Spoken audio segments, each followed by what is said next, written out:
আশা করি আপনারা সবাই ভালো আছেন এবং মার্কেটের মোমেন্টাম দেখে আপনারা খুব মজা পাচ্ছেন বা আপনারা খুব এনজয় করতেছেন। এই মুহূর্তে আপনাদের কি করা উচিত? আপনারা কোন দিকে নজর দিবেন? কিভাবে নজর দিবেন? কোন স্টকটা ছাড়বেন? কোন স্টকটা তুলবেন? এই বিষয়াদি নিয়ে আমি সবসময় আপনাদেরকে আপডেট দেওয়ার চেষ্টা করি, সেটা ভিডিওর মাধ্যমে হোক বা পোস্টের মাধ্যমে হোক। আশা করি আপনারা উপকার পাচ্ছেন সেটা থেকে। সো আজকে আপনাদেরকে একটু সতর্কবার্তা দিব। সাথে ইনডেক্স নিয়ে একটু আলোচনা করব এবং গতদিন যে ওয়াচ লিস্ট দিয়েছি আপনাদেরকে, সেই ওয়াচ লিস্ট নিয়ে একটু আলোচনা করব এবং সাথে নতুন একটা স্টক অ্যাড করব। তো আপনারা আমার সাথেই থাকবেন। আশা করি ভিডিওটা আপনাদের উপকারে আসতে চলেছে। তো চলেন সর্বপ্রথম আমরা একটু ইনডেক্স নিয়ে আলোচনা করি। আসলে ইনডেক্স নিয়ে তেমন কোনো আলোচনার বিষয় নাই। ইনডেক্স আমি আগে পরে বলেছি। আপনারা এই মুহূর্তে ইনডেক্সের দিকে না তাকিয়ে আপনারা জাস্ট পার্টিকুলার স্টক বা সেক্টরের দিকে মনোনিবেশ করেন। এখনো একই কথা বলতেছি। এই যে দেখেন, সর্বপ্রথম লো পেইড যখন আপ মোমেন্টামে যায় তখনও আপনাদেরকে বলেছি, স্লো যখন হয় যে এই কয়েকদিন ঝিমাবে, ওই বিষয়টা নিয়েও আপনাদেরকে আপডেট দিয়েছি। সাথে ব্যাংক বাড়বে, এই যে ব্যাংকের কয়েকদিনের মুভমেন্ট গেল, যে আজকেও কয়েকটা ব্যাংক কিন্তু লিডিং এ ছিল। এবং এই যে ইন্স্যুরেন্স এবং লাইফ ইন্স্যুরেন্সের যে মুভমেন্ট যাচ্ছে, এইটাও কিন্তু আপনাদেরকে আমি সময়ে সময়ে বা টাইমলি, একদম কাটায় কাটায় টাইমলি আমি আপনাদেরকে অবগত করেছি। যাই হোক, ইনডেক্সের আর দেখার কিছু নেই। ইনডেক্সের রেজিস্ট্যান্স খুঁজে এই মুহূর্তে কোনো কিছু পাবেন না, বা ইনডেক্স এই মুহূর্তে রেজিস্ট্যান্স খুঁজলেও তেমন কোনো কাজে আসবে না।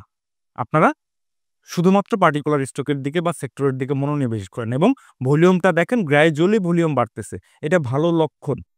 ইনডেক্স আপনাকে এই মুহূর্তে কি হচ্ছে, যদি আমরা একটু মিনিট চার্টটা দেখেন, এই যে প্রত্যেক দিনই একই কাহিনী হচ্ছে, যে একটু কারেকশন হয়ে দেন আবার উঠে যাচ্ছে। তো আপনাকে এই বিষয়গুলো মাথায় রাখতে হবে যে ইনডেক্স কারেকশন হবে কোথা থেকে। ইনডেক্স একদিনে যে একদিনেই কারেকশন হয়ে যাচ্ছে, এটা ভালো দিক, ভালো মোমেন্টাম। আপনারা এই মোমেন্টামটা এনজয় করেন। হ্যাঁ, আপনার হাতে যে স্টকটা কিনছেন সেটা স্লো আছে, বা আপনি কিনেছেন সঠিক জায়গায় কিনেন নাই, বা আপনার ভুল জায়গা ছিল, বা ভুল স্টকে এন্ট্রি নিয়েছেন, সেজন্য আপনাকে ২-৪ দিন বা ১ সপ্তাহ বসে থাকতে হবে। আপনার হাতে থাকা স্টকটাও প্রফিট দিবে, বা যে স্টকটা এখনো আপনার লস রিকভারি হয় নাই বা অনেকটাই লসে আছেন। যে ইনডেক্স যখন এইখানে ছিল, যে ৫১-৫২০০ লেভেলে, এখান থেকে ইনডেক্স যে টানা পতন হয়েছে, তখন আপনার হাতে যে স্টকটা ছিল সেই স্টকটা হয়তোবা এইখানে 50% কারেকশন হয়েছে। কিন্তু এই মোমেন্টামে ওই স্টকটা 20% ও রিকভারি দিচ্ছে না। হ্যাঁ, এরকম হচ্ছে। আমি নিজেও দেখতেছি অনেক স্টক আছে। বাট আপনি একটু ধৈর্য ধরে বসে থাকেন ভাই। একটা স্টকও সেল করেন না। দেখবেন আপনার ওই লসে থাকা স্টকটাও 50% রিকভারি করে যাবে। বাজারে কি হচ্ছে? বাজারে হচ্ছে কন্টিনিউয়াসলি সেক্টর চেঞ্জ হচ্ছে। কোন একটা পার্টিকুলার সেক্টর টানা বাড়তেছে না। সো ওই কারণেই হচ্ছে একটু বেড়ে আবার একটু স্লো হচ্ছে, আবার দেন বাড়বে। বাট আপনি এই মুহূর্তে ওই চিন্তা করেন না যে ইনডেক্স বাড়ছে আমার ঠিকই, বাট ওই একই জায়গায় ইনডেক্স চলে গেছে বা তার চেয়ে বেশি দূর চলে গেছে, কিন্তু আমার হাতে থাকা যে স্টকটা ইনডেক্সের ওই লেভেলে যখন যে দাম ছিল, এখন সে দামে নাই, আরো নিচে আছে। আপনাকে এভাবে করে প্যানিক দিয়ে আপনার হাত থেকে শেয়ারটা কালেক্ট করে নিবে বিধায় তারা এইরকম করতেছে। সো আপনি একটা স্টকও, আপনার যে স্টকটা লসে আছে, সেল করার কোনো দরকার নাই। হ্যাঁ, ইনডেক্স যদি কারেকশনে আসে, আসলে কত দূর পর্যন্ত আসবে? বুলিশ মোমেন্টামে এখন ইনডেক্স। তো আপনারা একটু মাথা ঠান্ডা করে চিন্তা করে ভালো করে বুঝেন, তারপরে সিদ্ধান্ত নেন। যেহেতু আপনি লসে পড়েই গেছেন, ওই সময়টাতে স্টপ লস দেন নাই। সো এখন আপনার লসে শেয়ার সেল করার কোনো দরকার নাই। আপনার লাগলে আরো ১৫ দিন লাগুক, লাগলে আরো ১ মাস লাগুক। প্রয়োজন হলে ইনডেক্স আরো ২০০ পয়েন্ট কারেকশন যদিও হয়, তারপরেও ওই স্টকটা সেল করার দরকার নাই। আপনি ওই স্টকটার রিকভারি পাবেন ভাই। এই হচ্ছে ইনডেক্সের বিষয়। তারপরে আপনাদের সাথে একটা বিষয় নিয়ে আলোচনা করি। দেখেন, আমাদের বাজারে অনেকেই টেকনিক্যাল এনালাইসিস করে। শুধুমাত্র ইন্ডিকেটরের উপরে বিশ্বাস করে, একদম অন্ধ চোখে বিশ্বাস করে তারা এইসব জায়গাগুলাতে ধোঁকা খায়। আমরা ইন্ডিকেটর ইউজ করলে আপনি সারা জীবনই ধোঁকা খাবেন। দেখেন, ইন্ডিকেটরের এই যে আরএসআই খুব ভালো ইন্ডিকেটর। বাট এইখানে দেখেন ৭০ পয়েন্ট পার হইছে কবে? এইখানে ইনডেক্স যখন এইখানে ছিল, তার মানে কত? যে ৪৯৭৫ লেভেল যখন হইছে তখন ৭০ পয়েন্ট ক্রস করতেছে। এখন দেখেন আরএসআই ৮৭, তারপরও ইনডেক্স বাড়তেছে। কারণ কি? আপনি যদি এইগুলা শুধু দেখেন তাহলেও হবে না। এই যে যখন নামছে এই যে এইখানে ৩০ ছিল কততে? এইখানে ৩০ ছিল। তারপরেও তো এইখানে এত দূর কারেকশন হইছে। বাট এখন আবার ৭০ এখানে হয়ে গেছে, তারপরেও ইনডেক্স এখান থেকে ২-৩০০ পয়েন্ট আরো বাড়তেছে। সো আপনি যদি শুধুমাত্র এই টাইপের ইন্ডিকেটরের উপরে বিলিভ করেন বা বিশ্বাস করে বসে থাকেন, তাহলে বাজারে আপনার টেকনিক্যাল অ্যানালাইসিস হবে না। হ্যাঁ, অনেকেই বলে বা বলার চেষ্টা করতেছে বা আমাদের বাজারে টেকনিক্যাল অ্যানালাইসিস কাজ করে না। আরে ভাই, আপনারা যদি শুধুমাত্র ইন্ডিকেটর বেস ট্রেড করেন বা টেকনিক্যাল অ্যানালাইসিস করেন তাহলে হবে না। আপনি ভাই শিখছেনই হচ্ছে ইন্ডিকেটর বেস ট্রেড করা। তো আপনি জানেনই আরএসআই, এমএসিডি, বলিঞ্জার ব্যান্ড এগুলাই তো মানুষ ম্যাক্সিমাম মানুষ করে। এগুলো দেখলে আপনি এইভাবে করেই ধোঁকা খাবেন। এই যে দেখাইলাম আপনাদেরকে, দেখেন আরএসআই কিন্তু কত 87। আমি জীবন ওই আরএসআই আমার চার্টের মধ্যে লাগাই না, আমি দেখিও না কি আরএসআই কোথায় যাচ্ছে, কি হচ্ছে না হচ্ছে, এগুলো আমি দেখি না। আপনারাও আজকে থেকে এগুলো দেখা বাদ দিয়ে দেন। দেখেন এই যে আপনাদেরকে কিভাবে ধোঁকা দিচ্ছে, নামার সময়ও ধোঁকা দিচ্ছে, ওঠার সময়ও ধোঁকা দিচ্ছে। তাহলে ভাই আপনার যে জিনিস ধোঁকা দিচ্ছে সেই জিনিস নিয়ে আপনি কেন পড়ে থাকবেন? চলেন আপনাদের সাথে আরেকটা বিষয় নিয়ে একটু আলাপ আলোচনা করব, খুবই গুরুত্বপূর্ণ বিষয়। একটু মাথা ঠান্ডা করে এই বিষয়টা একটু শোনার চেষ্টা করবেন।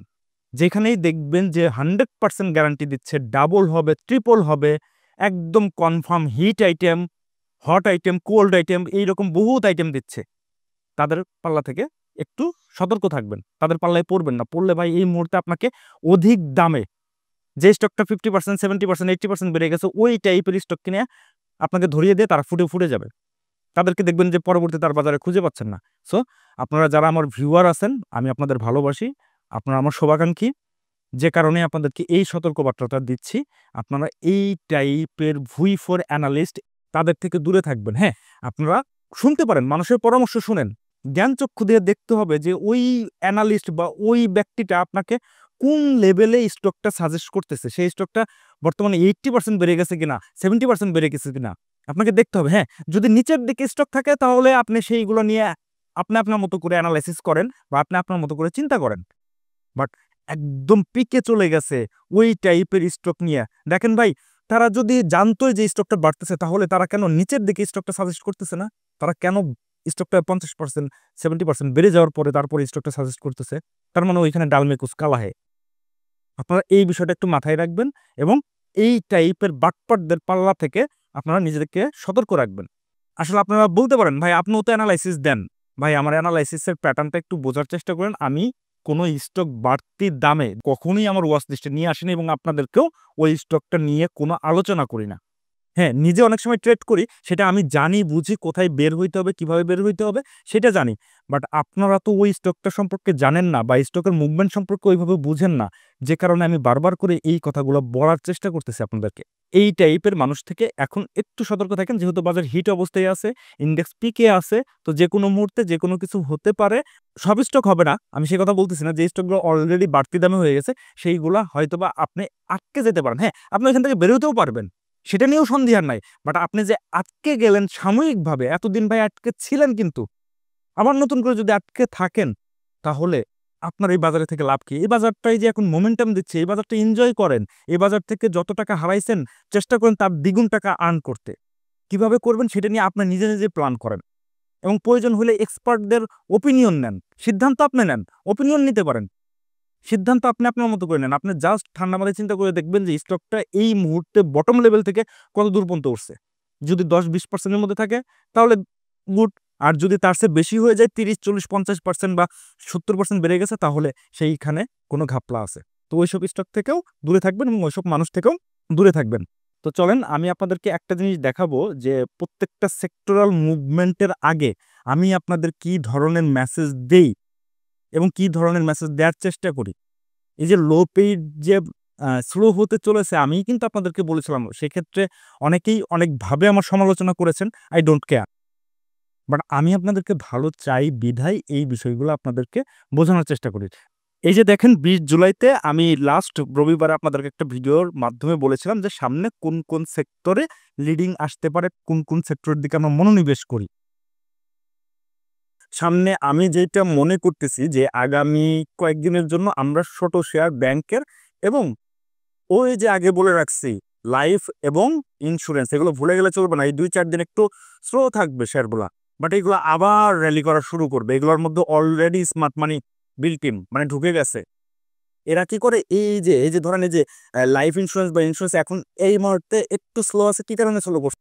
এটা মানুষকে প্যানিক দিয়ে বা সাধারণ বিনিয়োগকারীকে একটু সাইকোলজিক্যালি হিট করে যে না, শেয়ারটা স্লো হয়ে গেছে, এ মনে হয় আর বাড়বে না, কারেকশনে যাবে, আমি অন্য কোনো এই যে এখন ফান্ডামেন্টাল বাড়তেছে তাহলে ফান্ডামেন্টালের দিকে নজর দিই। তো আপনি শেয়ারটা সুইচ করে আপনার হাতে থাকা ভালো শেয়ার, একদম ভালো শেয়ার, সেই শেয়ারটা সুইচ করে আপনি কি করবেন, ওইখানে যাবেন। হ্যাঁ, আপনি যদি দেখেন লাস্ট ভিডিওতে আপনাদেরকে স্পষ্ট বার্তা ছিল যে আপনারা লাইফ ইন্স্যুরেন্স এবং ব্যাংকের ছোট শেয়ার মানে ব্যাংকের মধ্যে ছোট যে শেয়ারগুলো সেগুলো আপনারা নজরে রাখতে পারেন। দেখেন ব্যাংক কিন্তু লিডিংয়ে চলে আসছে। হ্যাঁ, মাঝে ফান্ডামেন্টাল চলে আসছে, এইটা হয়েছে মার্চেন্ট ব্যাংকরা, এরা একটু বড় প্লেয়ার, এরা এদের মতো করে খেলাধুলা করার চেষ্টা করছে। বাট আজকে দেখেন এগুলো কিন্তু স্লো, এবং গত দিনেও আমি একটা পোস্টের মাধ্যমে বলেছি যে ফান্ডামেন্টাল থেকে ফান্ড বের হয়ে বা স্লো হয়ে অন্য সেক্টরের দিকে যাচ্ছে, এবং সেইটাও বোঝানোর চেষ্টা করেছি। দেখেন আজকে ইন্স্যুরেন্স কিন্তু একদম লিডিংয়ে, টপ গেইনার, একটা ইন্স্যুরেন্সও কিন্তু নেগেটিভ নাই। সাথে লাইফটা, এই যে লাইফটা একটা মাত্র ডাউন হয়েছে, বাকি 13টা আপ মোমেন্টামে ছিল। তো এই বিষয়গুলো তো আপনাদের বুঝতে হবে, এই বিষয়গুলো তো আপনাদের ধরতে হবে যে কোনটার পরে কোনটা। দেখেন আমি কিন্তু আপনাদেরকে টাইম টু টাইম আপডেট দিচ্ছি। এখন আপনি কিভাবে দেখতেছেন এই যে গতদিন যারা ফান্ডামেন্টাল বাড়তে দেখে অধিক দামে, মানে যেটা অলরেডি 5%, 7%, 10% বেড়ে গেছে যে ফান্ডামেন্টাল স্টকগুলা, সেইগুলোতে এন্ট্রি নিয়েছে, তারা তো এখানে ফেসে আছে। আসলে ফাঁসা না, সেগুলোও বাড়বে, আমি বলতেছি না সেগুলো বাড়বে না, সেইগুলোও টুমরো বাড়বে। এখন আপাতত একটু স্লো থাকবে। তো এই যে আপনি ওইখানে যে টাকাটা ইনভলভ করে ফেললেন, যে এটা সামনে আপনার অপরচুনিটি ছিল, মানে ইন্স্যুরেন্স, লাইফ ইন্স্যুরেন্স বা ব্যাংকের যে অপরচুনিটিটা ছিল, সেই অপরচুনিটিটা আপনি হারিয়ে ফেললেন। যাই হোক, বাজারে আপনাকে একটু ক্লেভার হইতে হবে। ক্লেভার না হইলে এই বাজার থেকে মানি রোলিং করে আপনি আগাইতে পারবেন না। আমি আবারও বলছি, লো পেইড আবার সামনে ভালো করবে, ফান্ডামেন্টাল আবার ভালো করবে, সাময়িক এগুলা একটু অফ থাকবে, হয়তোবা ১ সপ্তাহ বা ২ দিন ৫ দিন একটু অফ থাকবে, তারপর আবার টানবে। সো আপনাকে ওইভাবে করে সেক্টরাল মুভমেন্ট কখন কোনটাতে আসে, কখন কোনটাতে পজিশন নিতে হবে, সেই বিষয়টা আপনাকে আগে বুঝতে হবে। যে এখন দেখেন আজকে যারা ইন্স্যুরেন্স এবং লাইফ ইন্স্যুরেন্সের মুভমেন্ট দেখে যারা ঢুকছে, তারা হয়তো বা ম্যাচিউরড হইতে আগামী সোমবারে যদি এই স্টকগুলো স্লো হয়ে যায়, যে কারণে আমি বারবার বলি আপনাদের হাতে ম্যাচিউরড শেয়ার থাকা প্রয়োজন, মানে পাকা শেয়ার। আমি এর আগের ভিডিওতেও বলেছি যে আপনাদের হাতে পাকা শেয়ারটা থাকা খুবই জরুরি। সো এই যে এই মুহূর্তে আমার হাতে ম্যাক্সিমামই হচ্ছে এই ইন্স্যুরেন্স এবং লাইফ ইন্স্যুরেন্স, আমার এই পোর্টফোলিওর 80%, কারণ আমি পাকা শেয়ার রেখে দিয়েছি। আমি ব্যাংকের শেয়ার এর আগে বলছি, আমি ব্যাংকের শেয়ার তেমন একটা পছন্দ করি না, আমি সেটা কিনিও না, ব্যাংকের উঠতেছে এগুলো আমি দেখিও না। হ্যাঁ, আমার সাথে যারা ট্রেড করে এদেরকে আমি একটা ব্যাংকই শুধু দিয়েছিলাম, সেটা হচ্ছে এনসিসি ব্যাংক। আপনাদের সাথেও মনে হয় শেয়ার করেছি, এবং এসবিএসসি ব্যাংক নিয়েও আপনাদের সাথে শেয়ার করেছি। তো যারা কিনেছে তারা প্রফিট পেয়েছে, তারা হ্যাপি। আমার কাছে কেমন যেন মনে হয়। সো আমি ব্যাংকের শেয়ার ওইভাবে ট্রেড করি না। হ্যাঁ, মাঝে মধ্যে ২-১টা করি, বাট ওইভাবে করি না। এই যে দেখেন মুন্নু সিরামিক নিয়ে আমি একটা ভিডিওতে বলেছিলাম যে এই দিনই হইছে তার অফলোডিং।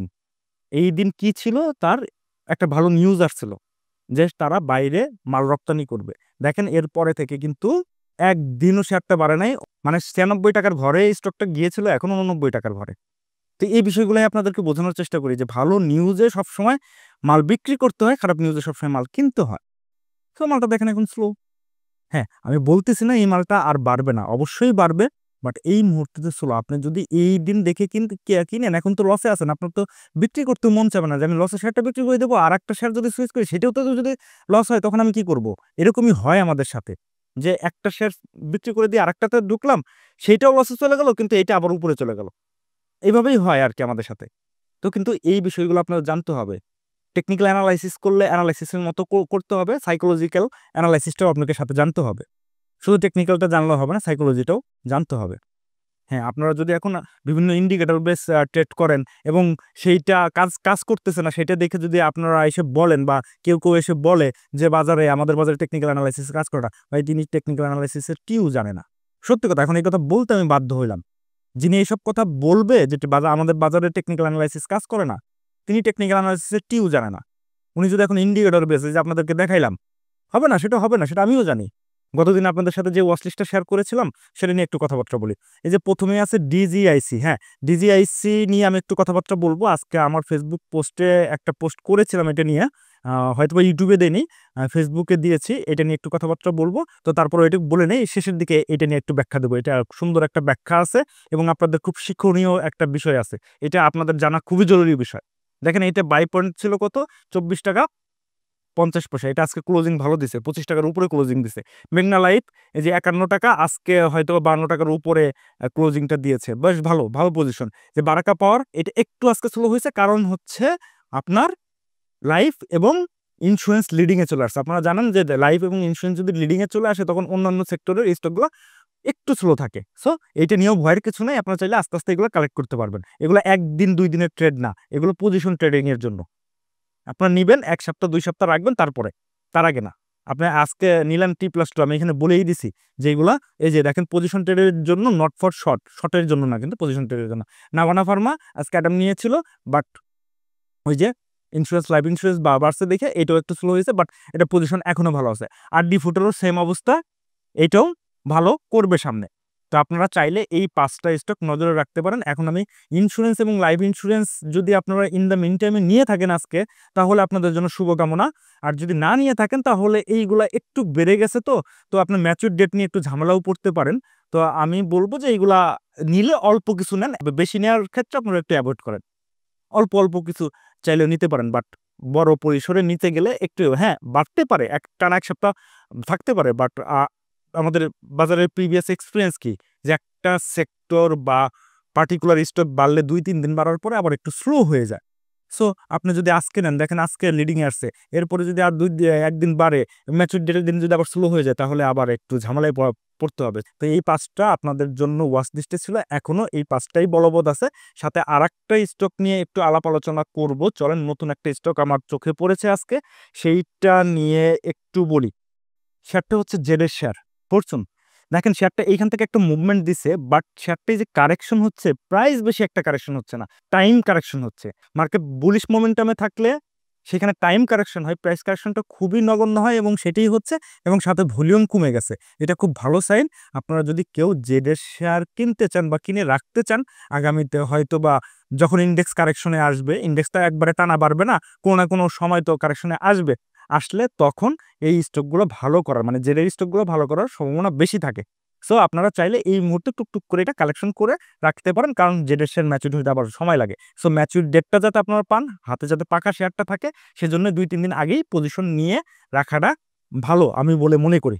তো এই ফরচুনটাও খুব লুক্রেটিভ প্রাইসে আছে, এবং আপনারা অনেক ক্ষেত্রে মনে করতে পারেন ভাই এখানে তো অর্ডার ব্লক আছে, তাহলে এই অর্ডার ব্লক জোনে আসবে কিনা। ভাই মার্কেট এখন বুলিশ মোমেন্টামে, যদি আসার, সে এই ভলিউমের মধ্যেই চলে আসছে, এখনো আসে নাই, তার মানে এইখানে কোনো কিছু একটা হচ্ছে, যে কারণে এই স্টকটা আর নিচে আসতে দিচ্ছে না স্মার্ট মানি ওরা। সো আপনাকে টেকনিক্যালটাও দেখতে হবে এবং সাইকোলজিক্যালটাও দেখতে হবে। যেহেতু স্টকটা একটা প্রাইসিং করে রাখছে, সেহেতু ওরা আর চাচ্ছে না যে প্রাইসটা আরো বেশি নিচে আসুক। সো আপনারা আস্তে আস্তে টুকটুক করে এই স্টকটা চাইলেও কালেকশনে রাখতে পারেন। এই হচ্ছে ফরচুন সুজ নিয়ে কথা, এটা হচ্ছে নতুন অ্যাড করলাম। এবার চলেন আমি একটু ডিজিআইসি নিয়ে আপনাদের সাথে একটু কথাবার্তা বলবো। চলেন একটু ডিজিআইসির চার্টে যাই।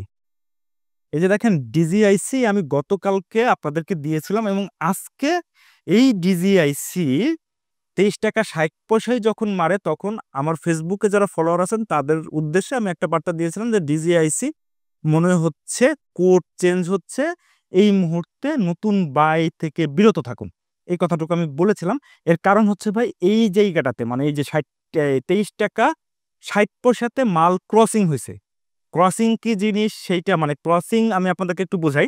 ক্রসিংটা হচ্ছে এক পার্টি আরেক পার্টিকে মাল দেয়, এদের সাথে ডিলিংস থাকে। এখন বলবেন যে ভাই ডিল যদি থাকে তাহলে এরা তো ব্লকটেড থেকে নিতে পারে। ভাই এইটা আমাদের মতো সাধারণ পাবলিককে প্যানিক দেওয়ার জন্য এরা কি করে, এদের সাথে ডিল থাকে, দেখা গেল ডিল আছে, এই স্টকটা তারা 25-26 টাকায় তারা কিনবে, কিন্তু বাট মার্কেট থেকে তারা আজকে 23 টাকা 60 পয়সা বা 70 পয়সা করে নিছে, বাকি টাকাটা তারা ক্যাশে দিয়ে দেবে। এইটাই স্মার্ট মানির খেলা। এইটা বুঝতে গেলে অনেক কিছুই বিষয় বুঝতে হবে, বাট এইরকম করেই হয় ডিলিং।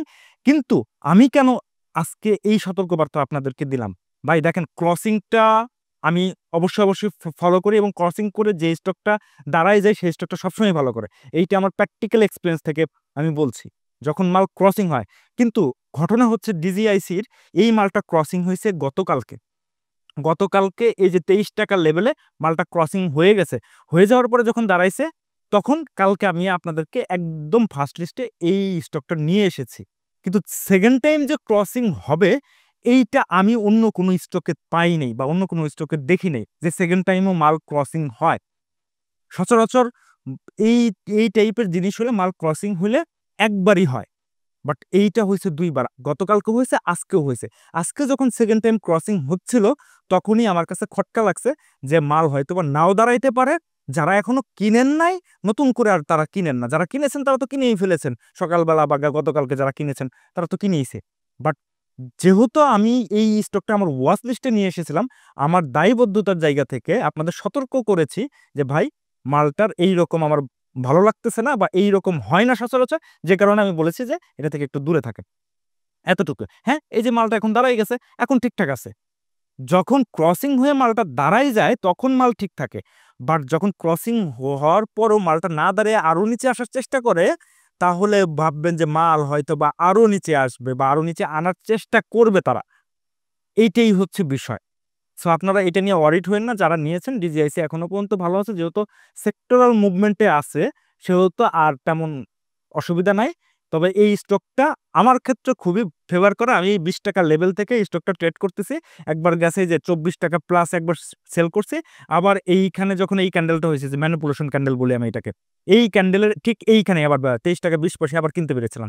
কেনার পরে আবার এই 26 টাকা প্লাসে বিক্রি করছি। দেখেন আমি প্রত্যেকটা সুইং ধরে ধরে ট্রেড করার চেষ্টা করি। ইভেন এখন আবার নতুন করে এইসব জায়গায় নেওয়ার চেষ্টা করতেছে। যাই হোক, আপনারা চাইলে এই স্টকটা আপনাদের ওয়াচ লিস্টে রাখতে পারেন। এই হচ্ছে ডিজিআইসির বিষয়। আর ডিজিআইসি নিয়ে কোনো ভয়ের কিছু নাই। আপনাদের যে ওয়াচ লিস্ট দিলাম সেইটা আপনারা নজরে রাখলেও রাখতে পারেন, আর না রাখলেও আমার কোনো আপত্তি নাই। এটা আপনাদের মানি, আপনাদের টাকা, আপনারা যে কোনো স্টকে বিনিয়োগ করতে পারেন। তো আজকে আর ভিডিও বড় করব না। যদি এই ভিডিওটা আপনাদের ভালো লেগে থাকে তাহলে আপনাদের শুভাকাঙ্ক্ষী যারা আছে মার্কেটের সাথে যারা রিলেটেড তাদের উপকারে যাতে আসে সেজন্য ভিডিওটা শেয়ার করে দিতে পারেন। তো আপনারা ভালো থাকবেন, সুস্থ থাকবেন। আপনাদের জন্য শুভকামনা রইল। ধন্যবাদ।